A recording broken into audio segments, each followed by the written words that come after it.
who controls the web? The spider controls the web. And the spider is at a level that you never see.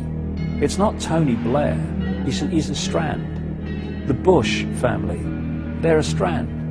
Even the Rockefellers are a strand. The real power that's manipulating all this, you never see. It operates from the shadows. So it's operating to a central dictated policy. And this is why you're seeing the same things happen in all different countries at the same time. It's because the orders and the policy are coming from a central point.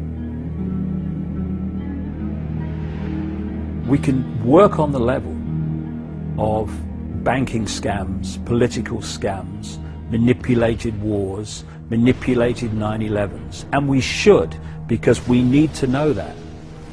But if that's all we're doing in terms of communicating knowledge, then basically we're operating in a cycle of this is the problem, but how the hell do we get out of this? We will never know how to set ourselves free until we understand the nature of who we bloody well are. How do you set yourself free when you don't even know you are? How do you set yourself free when you don't even know the nature of reality that you're living in and manifesting and making happen without your knowledge that you're making it happen? You can't. So alongside the information about the 5 sense level of this conspiracy, if you like, we have to just as powerfully, I would say more powerfully, communicate the nature of reality and how we are creating our reality and how we are allowing it to be created for us by having ourselves programmed with certain beliefs, certain perceptions, and all the rest of it all the time. The two must go together, otherwise, we're never going to get out of this. If I tell you that's a computer and you are infinite consciousness, I'm not telling you anything you don't already know. I'm telling you what you've forgotten.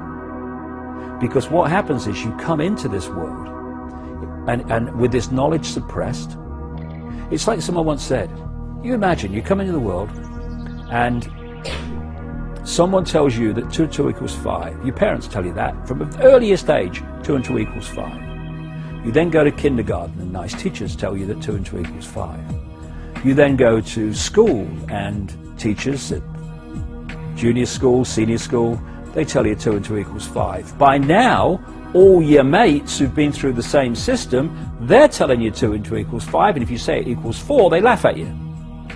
You then go to university, and professors with letters after their name, moustaches, they say 2 and 2 equals 5, Oh, no, it equals 4. No, I've been doing this 50 years. I've met all the best brains in the world. It equals 5. That boy will not go far. And then you turn the telly on, and someone's going, good evening, 2 and 2 equals 5. Now the weather, right?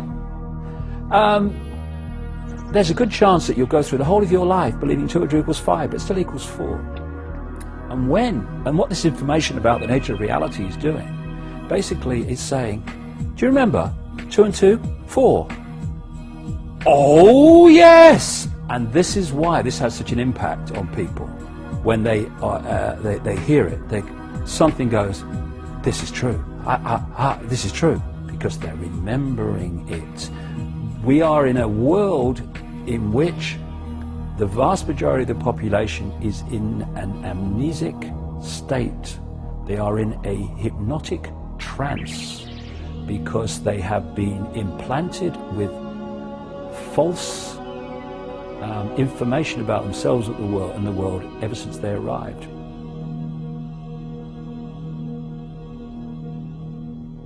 All freedom is our natural and eternal right, not the gift of some dark suit or uniform to decide if it's going to give it to us or not.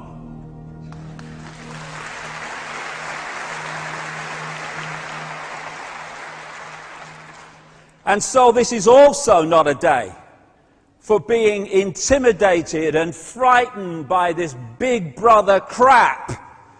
and all these goons in uniform who seek to impose someone else's will upon us. It's just about exposing the way they're seeking to enslave us so we can see the game and therefore not play it. In fact, my attitude to Big Brother can be summed up thus.